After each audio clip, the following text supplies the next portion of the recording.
الحمد للہ الذی کفا وسلام علی عبادہ الذین اصطفی اما بعد۔ آداب کا مذاکرہ چل رہا تھا۔ اس سے پہلے حکیم الامت مجدد ملت حضرت مولانا اشرف علی تھانوی رحمۃ اللہ علیہ فرماتے ہیں، اصلاح کے لیے جو بھی اپنے نفس کی اصلاح چاہتے ہیں، انسان بننا چاہتے ہیں، حضرت کی زبان میں بزرگ تو بہت ہوں گے لیکن انسان بہت کم نظر آتے ہیں۔ انسان وہ ہے جس کی وجہ سے دوسروں کو راحت پہنچے، تکلیف نہ پہنچے۔ اب ہم دیکھ لیں اس معیار پر کس درجے کے انسان ہیں کہ ہمارے سے کس کس کو تکلیف پہنچ رہی ہے۔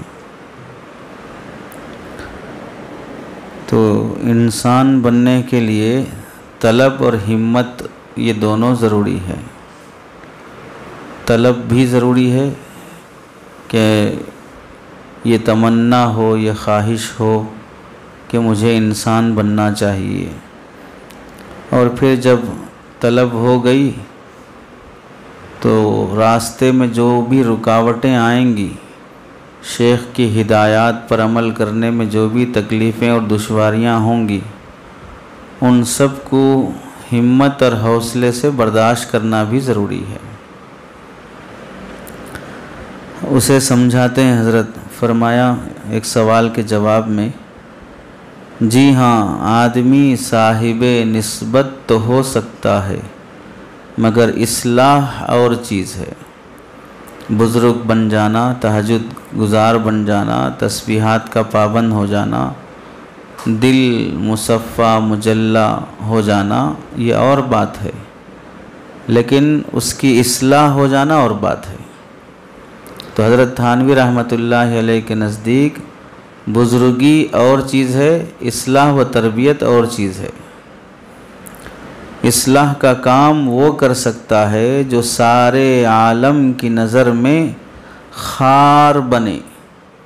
دوسروں کی تربیت وہ کر سکتا ہے جو پوری دنیا کی نظر میں خود کانٹا بن جانا۔ شریف آدمی دو لوگوں کی اصلاح نہیں کر سکتا۔ جو بزرگان دین بہت نرم ہوتے ہیں، غصہ نہیں کرتے، ڈانٹتے نہیں ہیں، بہت نرم مزاج ہوتے ہیں، ایسے بزرگوں کے پاس رہنے والے مریدوں کی تربیت بہت مشکل ہے۔ اپنے اخلاق خراب کرے، دوسروں کے سنوارے، اس سنوارنے ہی کی بدولت اس کو ایسی نوبت آتی ہے کہ لوگ اس کو بد اخلاق سمجھتے ہیں۔ اسی لیے میں کہا کرتا ہوں، میری بدخلقی کا منشا خوش خلقی ہے۔ حضرت تھانوی فرماتے ہیں، میری بدخلقی کا منشا خوش خلقی ہے۔ میں جو بظاہر بد اخلاق دکھ رہا ہوں نا، اس واسطے کہ تمہارے اخلاق سدھر جائیں۔ میں نرم بنا رہوں گا، تم بد اخلاق رہو گے، بے ادبی کر رہے، بدماشی کر رہے، بے اصولی کر رہے، کوتاہیاں کر رہے، تو شیخ ڈانٹ ہی نہیں رہا ہے۔ بیعت ہوئے لیکن شیخ کے پاس حاضری نہیں ہو رہی، رابطہ نہیں ہو رہا، معمولات پورے نہیں ہو رہے، آداب شیخ نہیں بجا لا رہے، پھر بھی شیخ نہیں ڈانٹ رہا ہے، تو یہ خطرے کی گھنٹی ہے، یہاں ڈرنا چاہیے۔ نئی ڈانٹ پڑ رہی ہے تو ڈرنا چاہیے، اس واسطے کہ اصلاح و تربیت کے لیے ڈانٹ ضروری ہے۔ نہیں ڈانٹ رہے کا مطلب میری اصلاح ہی نہیں کر رہے نو۔ چنانچہ فرماتے ہیں، مولوی ظفر احمد نے، یہ حضرت تھانوی رحمۃ اللہ علیہ کے بھانجے ہیں، اعلاء السنن فقہ حنفی کی بہت معتبر کتاب ہے، اس کے مصنف ہیں۔ حضرت حاجی صاحب رحمۃ اللہ علیہ جو حضرت تھانوی کے شیخ ہیں، حضرت نانوتوی کے شیخ ہیں، ان کو خواب میں دیکھا، عرض کیا کہ حضرت دعا فرما دیجئے کہ میں صاحب نسبت ہو جاؤں۔ اللہ مجھے نسبت سے نواز دے۔ فرمایا صاحب نسبت تو تم ہو مگر اصلاح کی ضرورت ہے۔ پتہ چلا بزرگ ہونا الگ چیز ہے، اصلاح و تربیت ہونا الگ چیز ہے۔ فرمایا اور اگر اصلاح کراؤ تو اپنے ماموں سے کرانا۔ ماموں کون؟ حضرت تھانوی۔ تو بھانجے کے خواب میں حضرت حاجی امداد اللہ صاحب آئے اور فرمایا اپنی اصلاح کرانا ہو تو اپنے ماموں سے ہی کرانا، یعنی حضرت تھانوی سے ہی۔ مولوی ظفر احمد بیعت تھے کن سے؟ حضرت خلیل احمد سہارنپوری رحمۃ اللہ علیہ سے، ان سے بیعت تھے۔ مولانا کی ہجرت کے بعد اس طرف رجوع کیا تھا، یعنی حضرت مولانا محمد قاسم صاحب نانوتوی رحمۃ اللہ علیہ فرمایا کرتے تھے جس مرید کا پیر ٹرا نہ ہو اس مرید کی اصلاح نہیں ہو سکتی۔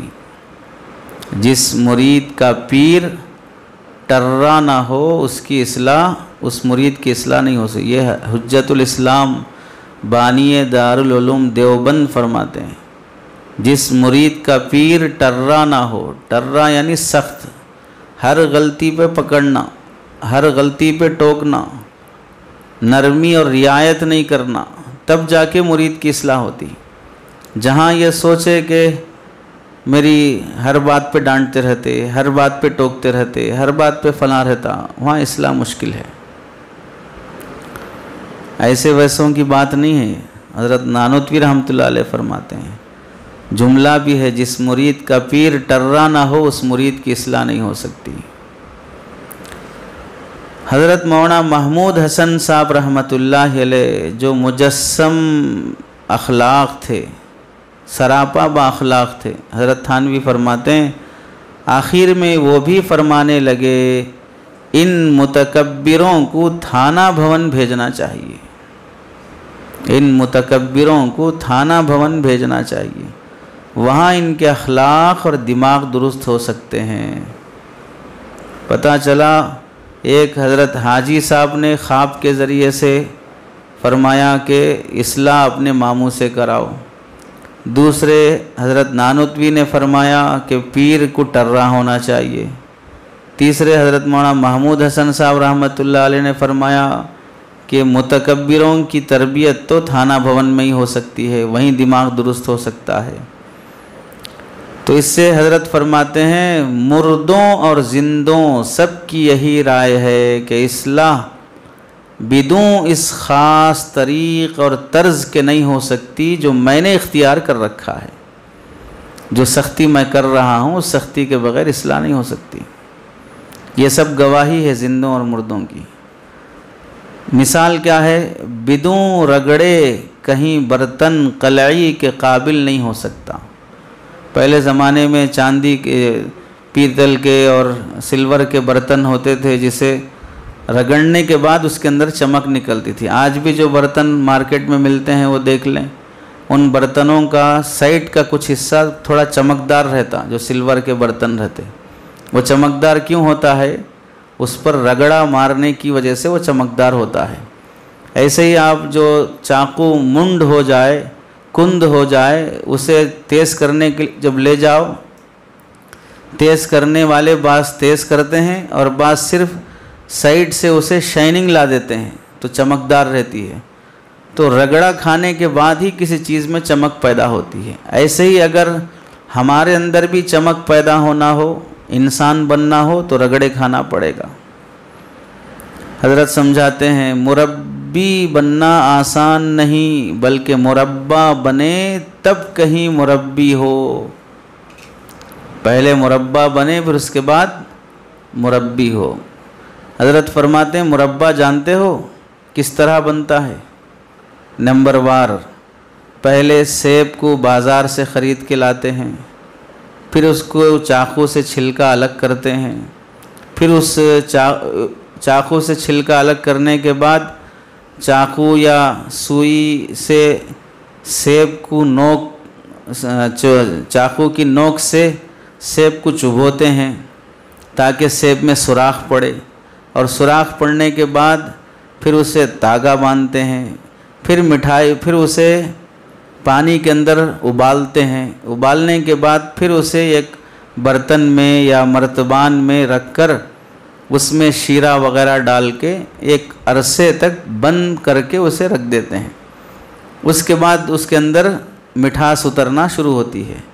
اب جب وہ مربع بن گیا تو اب ڈاکٹر مربع آملہ، مربع سیب حکیموں کے پاس ملتا ہے، دل کے مرض کے لیے، فلاں مرض کے لیے یہ مربع کھاؤ۔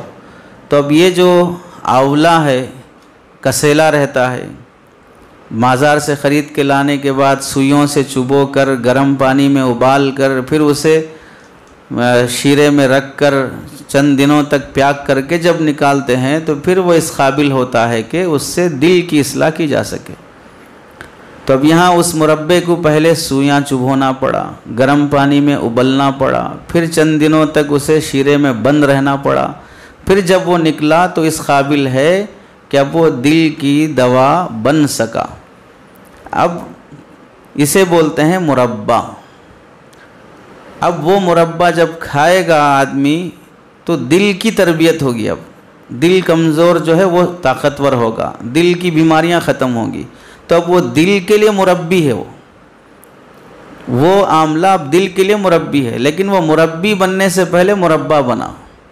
تو حضرت فرماتے ہیں بالکل اسی طرح اگر کوئی مربی بننا چاہتا ہے، دوسروں کی اصلاح و تربیت کرنا چاہتا ہے تو پہلے مربع بننا پڑے گا۔ سوئیاں چبھونا اپنے آپ کو، اور اپنے آپ کو گرم ماحول میں، یعنی شیخ کی تربیت نرم نہیں ہونی چاہیے، گرم ہونی چاہیے، اس میں چند دن عرصہ گزارنا پڑے گا۔ اب تو چاہتے ہیں کہ کچھ کرنا دھرنا نہ پڑے، سب کچھ بیٹھے بٹھائے ہو جائے، یعنی جہاں بیٹھیں وہیں پر حضرت جبرائیل آ کے سنا دیں آپ بزرگ بن چکے ہیں، مستجاب الدعوات بن چکے ہیں، چونکہ آپ بیعت کر لیے بس کافی ہے، آپ کو آگے کچھ کرنے کی ضرورت ہی نہیں ہے، نہ معمولات کی ضرورت ہے، نہ مراقبے کی ضرورت ہے، نہ پابندیوں کی ضرورت ہے، آپ جہاں بیٹھیں وہیں آپ کو ولایت مل گئی ہے۔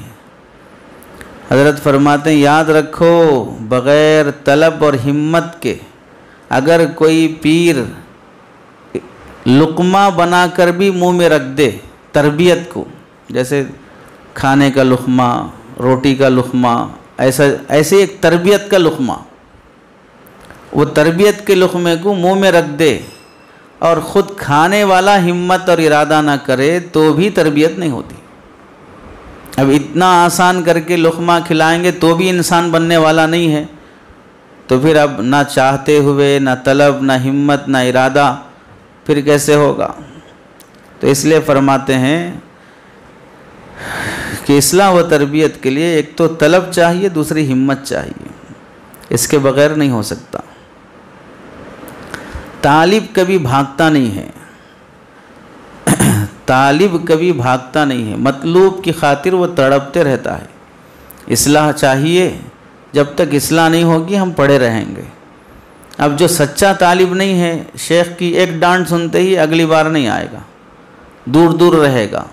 ایک بار حالات سنائے، حالات میں تنبیہ کر دیے، اگلی بار حالات سنانے تیار نہیں ہوگا۔ اگلی بار کیا کریں گے؟ سب اچھی اچھی خبریں لے کے آئیں گے، جیسے نیوز والے پوری سڑی ہوئی خبریں لے کے دماغ خراب کرتے ہیں سننے والوں کا، یہاں ایکسیڈنٹ، یہاں آگ ہو جل گئی، یہاں فلاں مر گئے، یہاں فلاں ہو گئے، کوئی اچھی خبر ہوتی نہیں ہے۔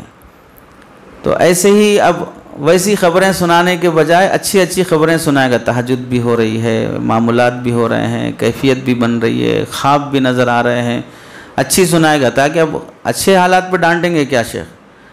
یہ مطلب نہیں ہے کہ اچھے حالات سن کے نہیں ڈانٹیں گے۔ شیخ وہی ہوتا ہے جو فن کا ماہر ہو، وہ یہی کہے گا جب اتنے اچھے ہو چکے ہیں تو میں آپ کے ہاتھ پہ بیعت کر لیتا ہوں، جب آپ تہجد کے بھی پابند ہو گئے، کیفیات بھی آ رہی ہیں اور آپ اچھے اچھے خواب بھی دیکھ رہے ہیں تو میں کر لیتا ہوں صاحب۔ شیخ کو دھوکہ دینا دراصل اپنے آپ کو دھوکہ دینا ہے، نفس کو دھوکہ دینا وہ تو ٹھیک ہے، لیکن شیخ کو دھوکہ دینا اپنے آپ کو دھوکہ دینا ہے۔ اس سے بتانا کیا چاہتے ہو کہ اب میری سب اصلاح ہو چکی ہے، اب میں آپ کیا نصیحت کریں گے، اب کیا بولیں گے اس سے زیادہ؟ تربیت کے لیے یہی تو ہونا ہے کہ آدمی جب سب سو رہے ہوں تو میں اٹھ کے تہجد پڑھ رہا ہوں، جب سب کی نگاہیں خراب ہیں میری نگاہیں محفوظ ہیں، جب سب گالیاں گانے چل رہے ہیں، میری زبان پہ ذکر چل رہا ہے، سب ہو چکا اب میرے پاس، اب کیا تربیت کرنی ہے اب آپ کی؟ رہبر کامل کی اتباع کے بغیر تربیت نہیں ہو سکتی۔ ایک مولانا کے سوال کے جواب میں حضرت نے فرمایا، کیا بہترین بات فرماتے ہیں، چونکہ عالم ہیں تو تمام علوم فنون پڑھے رہتے ہیں کسی درجے میں ہی صحیح، تو فرمانے لگے یوں تو آپ مجھ سے بھی بہتر سمجھنے والے ہیں۔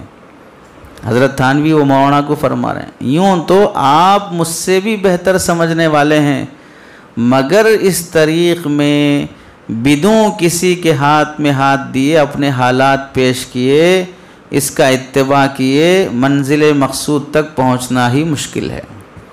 بہت سے مولویوں کو، بہت سے علماء کو، بہت سے صاحب فن اچھا قرآن پڑھنا آ رہا ہے، قاری صاحب ہیں، بیعت ہونے تیار نہیں ہوتے۔ میں جتنا اچھا پڑھ رہا ہوں شیخ صاحب کو نہیں آتا اتنا اچھا قرآن پڑھنا، تو میں کیا بیعت ہو جاؤں ان پہ؟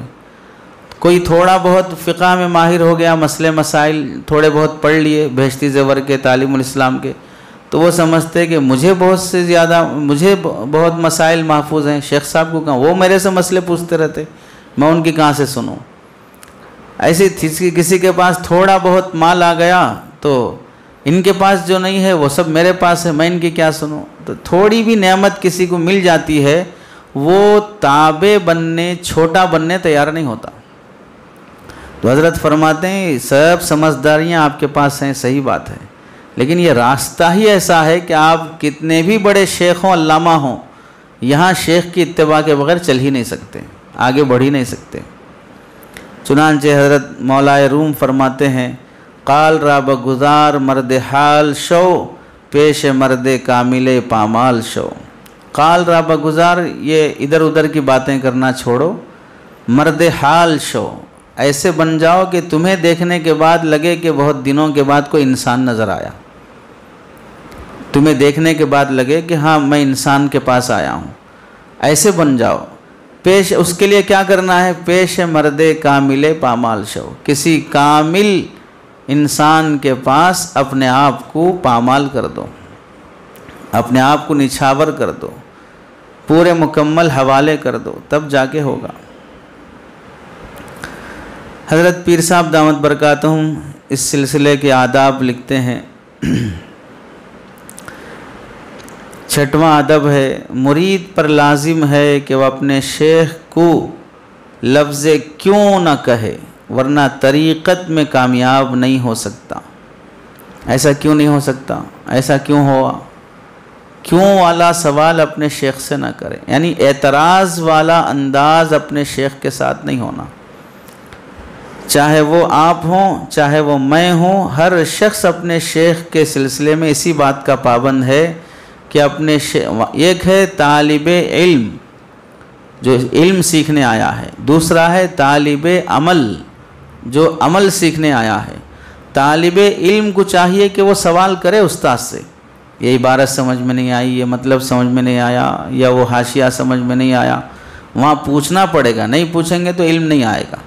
دوسرا ہے طالب عمل جو کسی صاحب نسبت کے پاس خود کو باعمل انسان بنانے کے لیے آیا ہے، وہاں عمل کرنے بول دیا گیا، بس ختم، یہ کیوں ہے وہ کیوں ہے، یہ تو فرض نہیں ہے، تو واجب نہیں ہے، یہ تو سنت نہیں ہے۔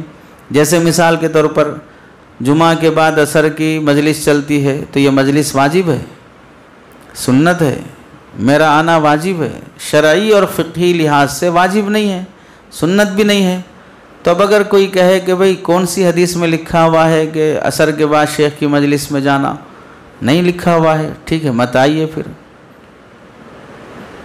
آزاد رہیے پھر، تو شرعاً واجب نہیں ہے، لیکن اصلاح و تربیت چاہتے ہو تو آنا پڑے گا، اصلاح و تربیت چاہتے ہیں تو کسی نہ کسی شیخ کے پاس جس سے بیعت ہے وہاں جانا پڑے گا۔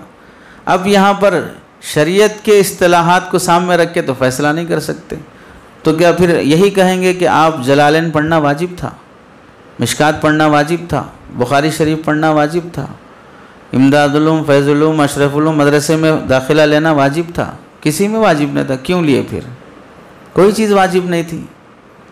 تو شرعاً احکام کے مدارج کو سامنے رکھیں گے تو اس راستے میں تربیت نہیں ہو سکتی کہ سالک بے خبر نبوت ذراح و رسم منزلہ، اس راستے میں چلنے والا اس راستے کے آداب سے بے خبر نہیں ہونا چاہیے، اس راستے میں چلنے والا اس راستے کے آداب سے بے خبر نہیں رہنا چاہیے۔ ساتواں ادب فرماتے ہیں حضرت شیخ عبد الرحمن جیلی رحمۃ اللہ علیہ فرمایا کرتے تھے، جو شخص اپنے نفس کو اپنے شیخ یا اپنے پیر بھائیوں کی محبت سے روح گردانی کرنے والا پائے، وہ سمجھ لے کہ اب اس کو اللہ تعالیٰ کے دروازے سے دھتکارا جا رہا ہے۔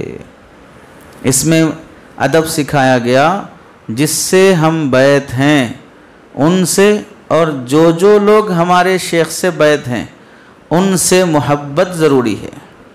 دل میں نفرت ہے، کینہ ہے، ارے انہوں بھی آ رہے ہیں یہاں پر، انہوں بھی دکھ رہے مجلس میں، انہیں تو نہیں آتے تھے، انہوں کب سے آنا شروع ہو گئے، دوسروں کے بارے میں سوچنا شروع کر دیا، دوسروں کے آنے کو ناپسند کرنے لگا۔ شیخ سے بیعت تو ہے، لیکن بیعت اس واسطے ہے کہ جتنا جلدی ہو سکے مجھے اجازت مل جائے، جتنا جلدی ہو سکے مجھے بزرگ بنا کر، پگڑی پہنا کر، دستار پہنا کر بھیج دیا جائے، تو مطلب کی واسطے ہے، محبت کے ساتھ نہیں ہے۔ تو شیخ عبد الرحمن جیلی رحمۃ اللہ علیہ فرماتے ہیں، اگر شیخ سے بیعت ہے لیکن شیخ سے محبت نہیں ہے تو سمجھو ابھی بارگاہ میں تم قبول ہی نہیں ہو سکے، اللہ کے نزدیک تم قبول ہونا تو دور کی بات، دھتکارے جانے کے قابل ہو گئے، وہاں سے ملے گا کچھ بھی نہیں اب۔ یعنی شیخ کی ہدایات پر عمل بھی نہیں کرے گا، چوری کرتا رہے گا، معمولات نہیں کرے گا، دکھاوا کرتا رہے گا کہ ہاں میں معمولات کر کے آ رہا ہوں، بہت شریف بن رہا ہوں، دکھاوا کرے گا۔ کیونکہ شیخ تو عالم الغیب نہیں ہوتا کہ بھئی پیچھے کیا کیے تھے، ہفتے بھر کیا کیے تھے، کتنی فلمیں دیکھے تھے، کتنی نمازیں چھوڑے تھے، کتنی گالیاں دیے تھے، کتنے لڑائی جھگڑے کرے تھے، ماں باپ کا کتنا دل دکھائے تھے، کتنا مال حرام حلال کی تمیز کے بغیر کھائے تھے، کیا معلوم ہوگا ان کو، تو عالم الغیب تو نہیں ہے۔ اب سامنے جو دیکھ رہے ہیں وہ تو شریف بندہ ہی نظر آ رہا ہے، تو اس شرافت سے وہ بزرگی کا لیبل حاصل کرنا چاہے گا، بزرگی حاصل کرنا نہیں چاہے گا، بزرگی کا لیبل صرف، تاکہ بزرگ سمجھیں، یہ شیخ سمجھیں کہ بزرگ ہے۔ اب اس سے تو پبلک کے دل میں اللہ محبت نہیں بٹھائیں گے، اس سے تو رجوع نہیں بڑھے گا۔ ہر کوئی کہے گا گلی میں یہاں نہ نماز پڑھتے ہیں، نہ زبان صحیح ہے، نہ اخلاق صحیح ہیں، وہاں مجلس میں جا کے آتے کرتے، تو اور بدنامی کا ذریعہ ہو جائے گا ایسا شخص۔ تو اس لیے محبت جب پیدا ہوتی ہے تو آدمی چاہتا ہے کہ شیخ جیسا کر رہے ہیں، معمولات کا اہتمام ہو یا ان کی طرف سے دی گئی ہدایات ہوں، آدمی محبوب کی باتیں مانتا ہے۔ باپ اپنے بچے سے محبت کرتا ہے تو بچہ بولتا گھومنے جائیں گے، بچہ بولتا ٹافی چاہیے، بچہ بولتا فلاں چاہیے، تو باپ بھی بچے کے تابع ہو جاتا ہے۔ چھوٹے بچے کو محبت مل گئی، جھک کے اٹھاتا ہے، کندھے پہ بٹھاتا ہے، تو محبوب کے تابع ہوتا ہے آدمی۔ تو شیخ سے محبت ہے تو شیخ کے تابع رہے گا۔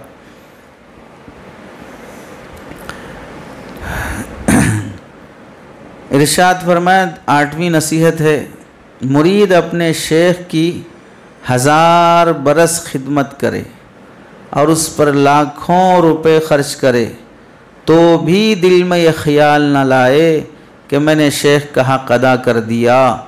اگر ایسا خیال آئے گا تو طریقت سے خارج ہو جائے گا۔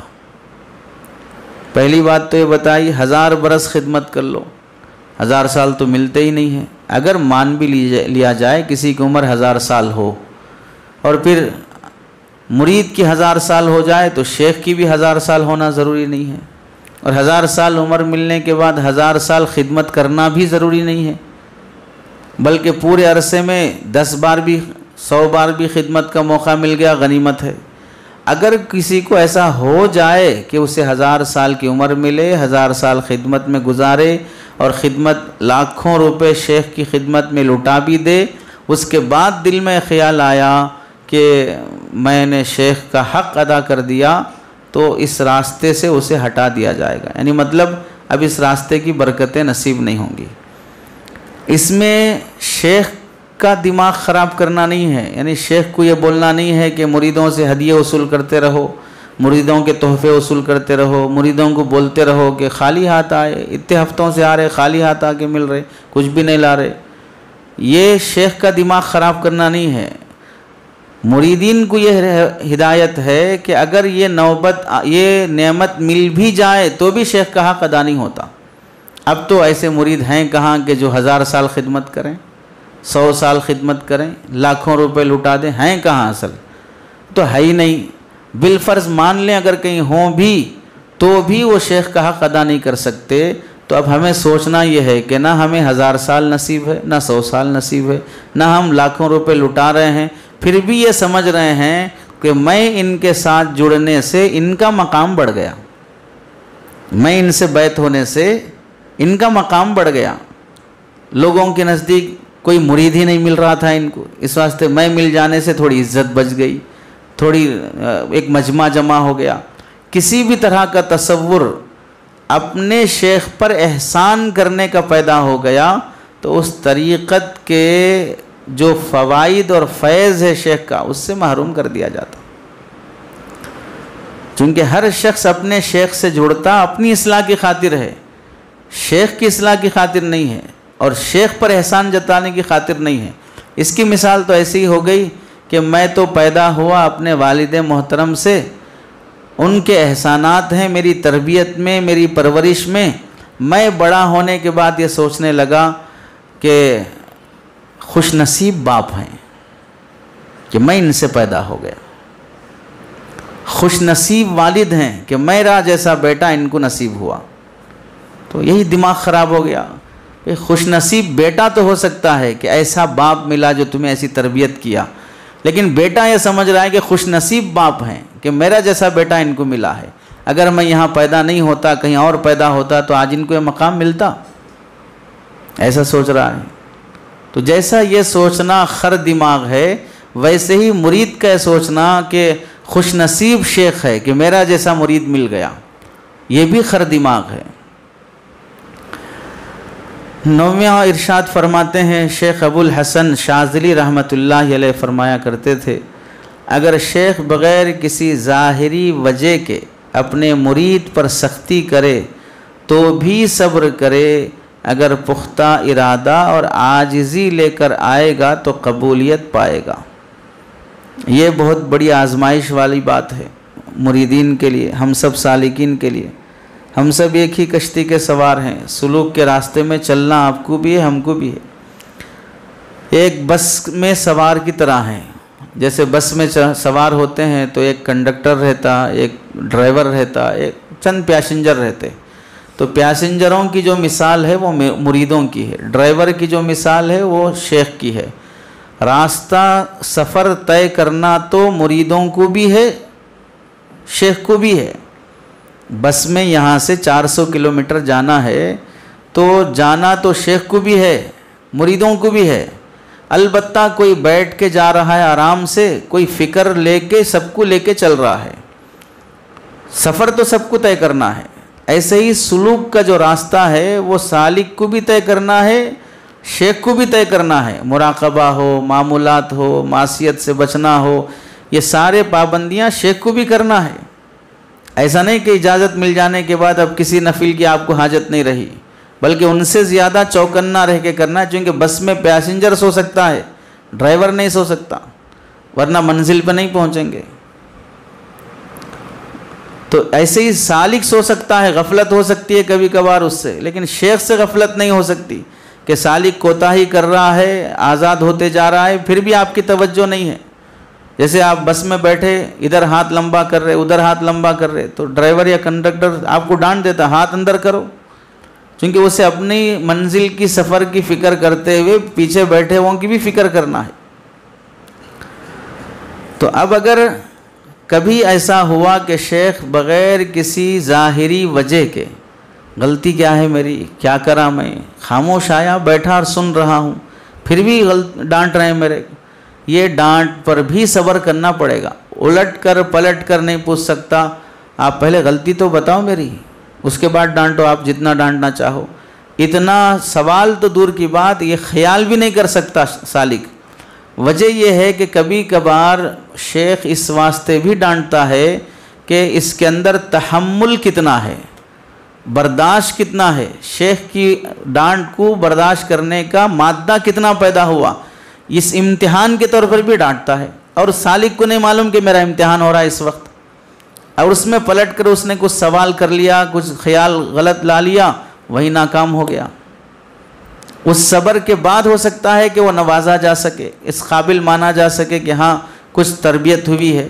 اب وہ امتحان سمجھ ہی نہیں سکا وہ شخص، اب صرف یہی رہا کہ میری غلطی رہتی تو ڈانٹتے میں سب سن سکتا، سننا تو دور کی بات، وہ جوتے مارے تو بھی میں کھا لیتا تھا، لیکن غلطی نہیں ہے تو ڈانٹتے کیسا میرے؟ پتہ چلا اندر ابھی کبر بسا ہوا ہے، یعنی سوال کرنے کا حق تمہیں اپنے شیخ سے بھی حاصل ہو گیا، یہ سوچ رہے ہو۔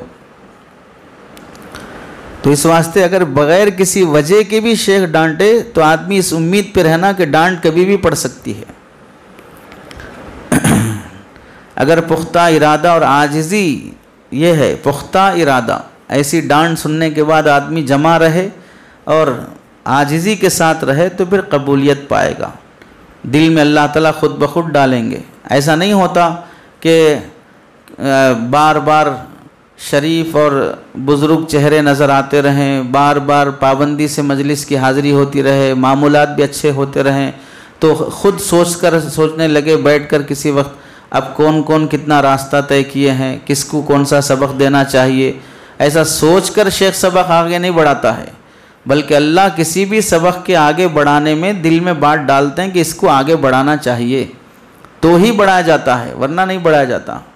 بعض مرتبہ تو شیخ کے دل میں نہیں بلکہ شیخ کو تنبیہ ہوتی ہے اس کو آگے بڑھاؤ، تب جا کے آگے بڑھایا جاتا ہے۔ ایسا نہیں ہوتا کہ کوئی جماعت اول پڑھ لیے 9 مہینے، اس کے بعد پھر 3 مہینے کی چھٹی رہی، اب دوم میں آنا ضروری ہے، اس کے بغیر 7 سال میں فارغ کیسے ہوں گے؟ ایسے ہی سلوک کا راستہ بھی اتنے اسباق ہیں، اتنے سال میں فارغ ہو جانا ضروری ہے۔ علمی درس نظامی کے اسباق کی طرح نہیں ہے کہ مدت گزر جائے تو ترقی بہر صورت ضروری ہے، 10 سال گزر جائیں گے ایک سبق نہیں ملے گا آگے، کیونکہ تربیت پر موقوف ہے، ہدایت نہیں ملی ہے، القاء نہیں ہوا ہے۔ 10واں ارشاد حضرت سیدنا علی بن وفا رحمۃ اللہ علیہ فرمایا کرتے تھے، مرید پر لازم ہے کہ اپنے تمام وسائل، اسباب اور معمولات شیخ کے قدموں میں ڈال دے، نہ اپنے پر اعتماد کرے، نہ اپنے علم پر، نہ اپنے عمل پر، بلکہ یقین کرے کہ تمام بھلائیاں مجھے شیخ ہی کے واسطے سے پہنچیں گی۔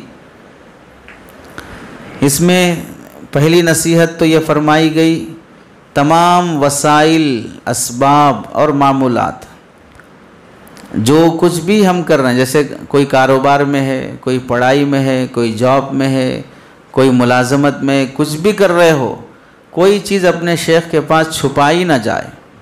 ادھر غیر شرعی تجارت بھی کر رہے، یہاں سے وظیفے بھی لے رہے، ادھر سے سودی قرضوں میں بھی مبتلا ہیں، یہاں سے آ کے معمولات بھی لے رہے، اپنے حلال حرام کو چھپا کر، اپنے دوسرے غیر شرعی امور کو چھپا کر شیخ کے قدموں میں پڑے رہنے سے کچھ ملنے والا نہیں ہے۔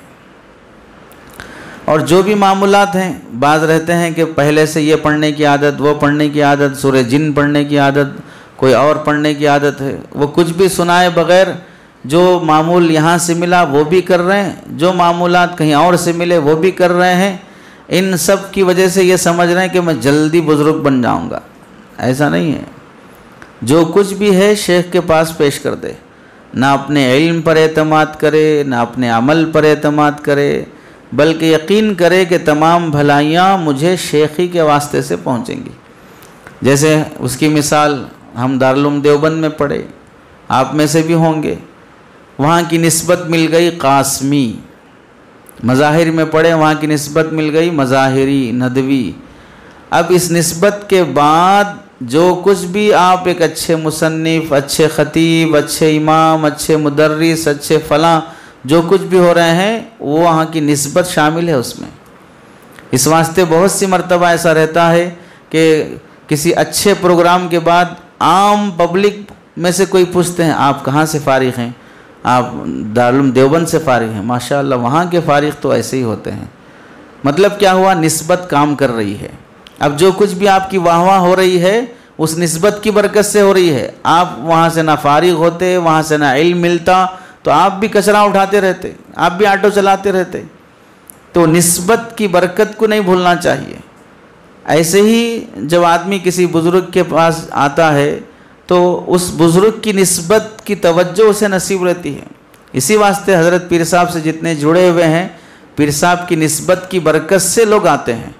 ہماری کوئی حیثیت نہیں رہتی، ہم بھی اپنی جگہ پر گھسے پٹے ہی رہتے ہیں، ہم بھی اپنی جگہ پر قابل اصلاح ہی رہتے ہیں، جوتیوں میں بیٹھنے کے قابل بھی نہیں رہتے۔ نسبت ان بزرگوں سے جڑتی ہے تو اللہ دلوں کو متوجہ کرتے ہیں۔ اب جب دل متوجہ ہوئے تو قدر نسبت کی بڑھنا چاہیے۔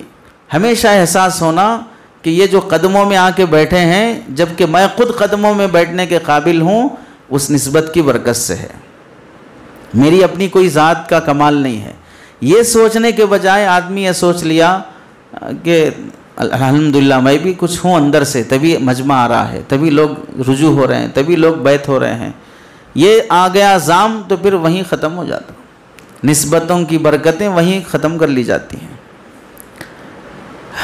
ایسے ہی اگر ہمیں کبھی تہجد کی توفیق مل گئی، کبھی ذکر معمولات کی توفیق مل گئی، کبھی اللہ کے کرم سے نظروں کی حفاظت کا موقع مل گیا، تو وہاں بھی یہ نہیں سمجھنا کہ میں اب بزرگ بننا شروع ہو گیا۔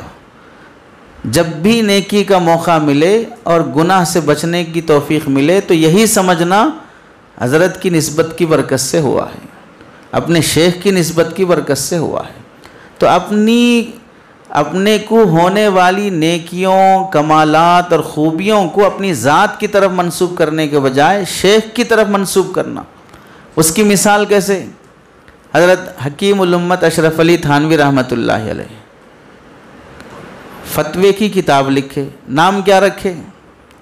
اشرف الفتاوی رکھے یا امداد الفتاوی رکھے؟ امداد الفتاوی رکھے۔ وجہ کیا ہے؟ یہ امداد کا کرم تھا۔ حاجی امداد اللہ مہاجر مکی رحمۃ اللہ علیہ کی تربیت کا نتیجہ ہے کہ مجھے توفیق ملی۔ اس واسطے فتوے کی کتاب کا نام فتوے کی کتاب تو خود لکھے لیکن نام رکھے حاجی صاحب کی طرف، امداد الفتاوی۔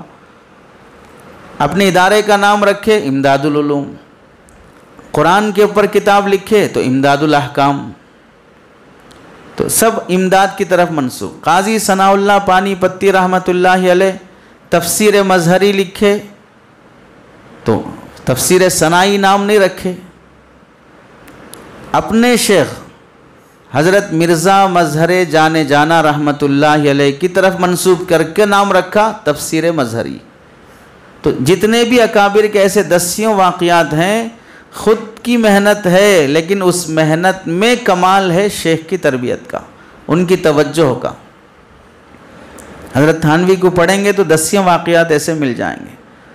اگر ہم کسی دوسرے شیخ کی مجلس میں جائیں بھی، کسی دوسرے بزرگ کی محفل میں جائیں، وہاں بیٹھیں، ان کی نصیحت پر ہمارے رونا آ گیا، وہاں سے ایک عزم پیدا ہو گیا، پھر وہاں سے ہم بہت پابند بن گئے، ایسا محسوس بھی ہوا، تو اسی لمحے یہ محسوس کرنا یہ جو بھی کیفیت مجھے نصیب ہو رہی ہے، یہ جو بیٹھے ہوئے شیخ ہیں ان کی برکت نہیں ہے، جن سے میں بیٹھ ہوں ان شیخ کی برکت ہے۔ اس واسطے کہ آدمی پر مثال کے طور پر اسے ایک اور مثال سے سمجھیں۔ ایک آدمی کا بیٹا ہے اور وہ جو آدمی ہے مشہور ہے، شیخ الحدیث ہیں، شیخ التفسیر ہیں، فقیہ العصر ہیں، ان کا بیٹا ہے۔ اب یہ بیٹا سمجھو کہ کہیں سڑک پر، کہیں مسجد میں، کہیں گلی میں، کہیں مارکیٹ میں نظر آ گیا، وہ شیخ صاحب، وہ شیخ الحدیث، شیخ التفسیر کو سب لوگ پہچانتے، ان کے کئی شاگرد ہیں، ان میں سے کسی شاگرد نے کہیں آپ کو سڑک پر مسجد میں کھڑا ہوا دیکھ لیا، فوراً آ کے آپ ہمارے استاذ کے بیٹے ہیں نا، کیوں وہاں کھڑے ہیں، کہیں جانا ہے آپ کو، چلیے میں چھوڑ دیتا ہوں، کوئی خدمت ہے، یہ جو کچھ بھی آپ کے ساتھ کر رہے ہیں کیوں؟ آپ کی ذات کا کمال نہیں ہے، آپ کی نسبت ہے شیخ الحدیث کی طرف، شیخ التفسیر کی طرف۔ وہ نسبت نہیں رہتی تو پھر ایسے تو ہزاروں لوگ مارکیٹ میں کھڑے ہوئے، فٹ پاتھ پہ پڑے ہوئے ہیں، کون پوچھ رہا ان کو جا کے؟ تو آپ کو بھی جو کوئی یہ پوچھا، یہ اکرام جو کیا جا رہا ہے، آپ کی نسبت اس شیخ الحدیث کی طرف ہے، اس شیخ التفسیر کی طرف ہے۔ آپ کے چاچا آپ کو پیار کر رہے ہیں کس وجہ سے؟ بھائی کا بیٹا ہے، اس نسبت سے۔ آپ کے ماموں آپ کو جو محبت کر رہے ہیں کس وجہ سے؟ بہن کا بیٹا ہے۔ یہ نسبتیں ہیں رشتہ داریوں کی، جس کی وجہ سے قربتیں نصیب ہوتی ہیں۔ ایسے ہی شیخ کی نسبت کی برکت سے دوسرے جگہوں پر بھی نوازے جاتے ہیں۔ تو ہمیں ہمیشہ یہ احساس رہنا چاہیے جو کچھ بھی میں ہوں، جو کچھ بھی نصیب ہے، وہ شیخ کی توجہ اور ان کی نسبت کی برکت۔ تو حضرت فرماتے ہیں بلکہ یقین کرے کہ تمام بھلائیاں مجھے شیخ ہی کے واسطے سے پہنچیں گی، تب جا کر وہ نسبت کی برکتیں باقی رہتی ہیں۔ اللہ ہم سب کو ان آداب کی رعایت کی توفیق نصیب فرمائے۔